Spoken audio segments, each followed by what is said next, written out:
You know the difference between you and the angels. Just one thing. Angels, God created them externally.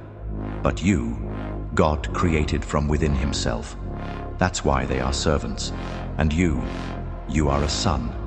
Even the mightiest angel, Archangel Michael, when he approaches you, he must bow. He must salute you. You are weak. Yes, just dust. But Michael, with a blink, could destroy the entire world. And still he dares not lift his eyes to meet yours. Why? Because you are of royal blood. You are the son of his master. And you're trading all of that for fun, for the pig's field. Don't sell your eternity. You can't afford to lose it. Not for pleasure, not for anything. You are worth far more.